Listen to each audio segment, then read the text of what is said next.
Would you consider your recruitment process quote unquote painful? Well, according to surveys, many HR managers unsurprisingly consider it the most admin heavy part of their job. Today, Julie Schweber and I will be covering how to streamline your recruitment process to make it painless. Let's get into it. First of all, I want to focus actually on this very first slide that we've got here on how to streamline the recruitment process. And these kind of 4 simple steps in a sense, just these 4 points talking about reduce the number of interviews in your process, be explicit about whose decision it is, ask the interviewer or interviewers to use numerical ratings when evaluating candidates. I think this is a really awesome tip. And change your culture to reward those who spot great hires, not penalizing those who end up with occasional poor performer. I think the last one definitely falls within the larger companies, maybe more mid-size. I think those who are a smaller company who maybe the HR department literally consists of one person, that last point, that bottom right one doesn't necessarily apply. But Julie, my question for you is how can HR actually streamline this process, the recruitment process, to ensure a quicker turnaround time and, sourcing, screening, and then hiring suitable candidates in, a multitude of shifts within these shift-based industries? Right. Yeah. And these are all great points here. I think one of the things that we're seeing more and more of is automating. Having an HRIS system that handles the applicant tracking, the job postings, possibly asking about specific experience or education or certification or hours available to work, for example, night work, shift work, whatever it might be. And also, I think it's important, before we begin our recruiting process, have an idea, and ideally in writing, of identifying the job duties, the tasks, the required skills, experience, and education. I would also, identify who's going to be involved in the interview process. And also it's important, a lot of companies, sometimes they may not train their frontline supervisors or their managers on how to interview. What should I be looking for? What can I ask and what can I ask? So the more training and the more comfort we can create for our frontline supervisors in interviewing, it's going to make it go a whole lot quicker. Yep. Okay. Plus, it's going to help the organization because they're not asking questions from a legal perspective that they shouldn't be. But also, they may own the process a little bit more, and they'll become more confident in making those hiring recommendations, and identifying what's going to make a good candidate can be really, really helpful. Couple of the other things as I'm kind of going through here, looking at the entire process, the recruitment starts as soon as someone applies, right? Or maybe even before, when you're creating that job posting or that job ad or putting your words out on social media about we're hiring. What does that look like? How enticing is it for the candidates? But also, how long does it take for someone to apply? Are we having them fill out a 10-page application with their life history, or are we kind of maybe simplifying it as much as we can, with just a couple of questions, getting at some key core areas, and then we could further screen if they're meeting, the basics of what we're looking for. So I think that's important. And also, how fast are we moving on candidates? Companies lose a lot of folks. They want it instantly. Can they apply on their phone? Okay. Is it a pretty simple process? Because people will swipe next to the next ad. If it's too complicated, takes too long, oh my gosh, they want everything in the universe here that I have to give them, and it's just a simple application. So I would definitely make it simpler, quicker, more efficient, so that you're casting a wider net to bring in those candidates. And going back to this one section on asking interviews to use numerical ratings, great idea for your frontline supervisors and your HR folks if they're involved, because it's a little bit more objective, right? And oftentimes it has a checklist of what those ratings are and what we've identified, or what the employer has identified as what we're looking for. 2 years experience, 4 years experience, whatever type of certification or forklift operator safety credential they may have. And we're quantifying it so it takes some of that subjectivity out of the process, all right, which improves everybody's confidence, especially that hiring manager, and it can make it a little bit easier to identify the best candidate out of the bunch. I think that's such a good point, especially talking about making sure that, there, first of all, acknowledging that there's a lot of competition out there for getting hires in the door, making sure that your application process is really easy. We touched on automation.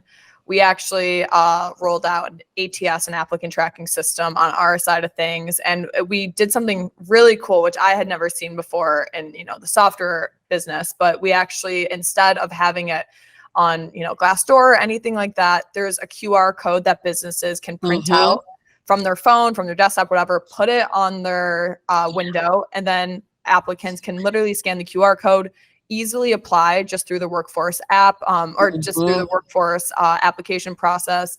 And then that way it gets automatically transferred into the back end, the manager side of things. And they can quite literally, because this ATS system is tied in with their HRIS and time and attendance system, they can have this employee onboarded in minutes. If they qualify, if they hit the mark, again, it's making sure that that turnaround time is quick, that there is not a lot of bottleneck happening on either the applicant side, the prospect side, or the manager side. I think that is so, so important to note.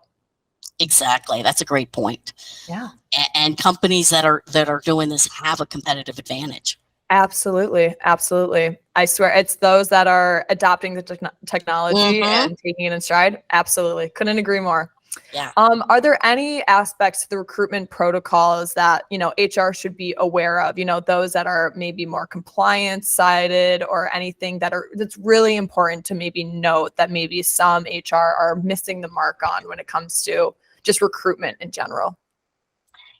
That's a good point. I mean, I think a lot of it often may come down into the screening questions, the interview questions, making sure that we're keeping questions job related and not about, family or caregiving responsibilities or future plans, or for family down the road, or disabilities that one may have but may not be visible. Oftentimes we want to be careful that we're not promising the job to someone. Sometimes that can be considered an implied contract, that, oh, well, listen, we're gonna move forward with you. You're the great candidate. But then somebody else comes through the door, and that person checks all the boxes of what an employer may be looking for. So that's why it's so important to train your frontline supervisors, because they're often so even more involved in the interview process. And HR kind of already usually knows all of these things, but if we're not sharing and training our managers, compliance issues can be a big problem if employers aren't careful. Yeah, absolutely. You're onto something there, tapping managers on the shoulder and kind of handing off some of that responsibility to them.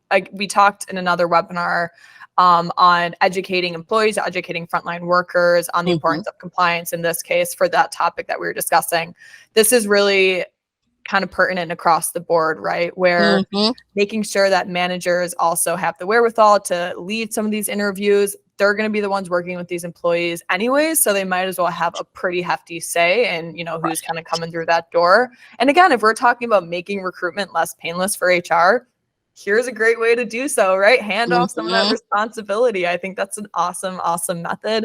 And I think it goes overlooked. I think a lot of HR, maybe even leadership, upper management, doesn't necessarily trust frontline supervisors completely to run interviews like that. And I think they put it on themselves, say, no, I got to do this. And they're the ones stuck with the paperwork, and everyone's bitter for the brunt of it. Right. So at the end of the day, handing some of that responsibility off to your managers and leading them through it and educating them on how to conduct a correct interview, how to ask the right questions, what questions to follow up with and ask. Yeah, I think that's a great point.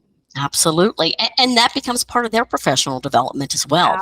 They've just gained another skill set. So it's kind of a win-win for everybody around, including the applicants. Including the applicant at the end of the day, right? Yeah. Of course. So how can HR leverage data? We kind of talked about technology. How can HR leverage data to make more informed decisions during the recruitment process? Yeah, that's a good question. With all of the data, that is coming through, and it's kind of making me think a little bit, how are we using that data? You know, time to fill, cost to fill, how many days from application to an offer is made. And those are wonderful metrics and key performance indicators. I'd almost want to look at the candidate experience and try to measure and quantify that, because that at this point has become more and more valuable for an employer, I think, to measure. How we treat those candidates post interview or post notification that they weren't selected says a lot about an organization, and that gets out. Looking at your social media, you see this every day. I did a phone screen. I had 2 interviews. I had a final interview with the department. I spent all these hours and I never heard back. Okay. So it can be a big ding on employers' reputation and employers' brand if they're not following through on these data points. Often companies might even want to do a candidate experience survey, not just for the folks that were hired, right? Hopefully it'll be good, but there's probably still some room for improvement. But even the folks that you didn't hire, because they could refer your next hire, or they were treated so well and with such respect, they're thinking, gee, I didn't get this job. They told me why. They really wanted somebody with 2 years experience and this particular credential, and I didn't have it, but my neighbor does, my old roommate does, and I'm going to refer them to this company. So again, it comes full circle, and I think that's where a lot of what we don't see. We see data, how much does it cost? Where are our sources coming from? What is our number one source of hires? But are we looking at it from the candidate perspective? And that would be my challenge to companies today, is look at it, even go through, try to apply, see how easy or how simple it is. Give it a test run, kick the tires a little bit, see what it's like. Yeah, put yourself in their shoes a little bit. Yes, exactly. Yeah, I think exactly, self-auditing those processes is huge. I mean, I think that I think I was talking to Margaret Jackson. She's the HR director, I believe is her title, of RPM Pizza, and it's a huge pizza chain. And she talks about how they audit their processes, not only just for recruitment, across the board, onboarding, all of it.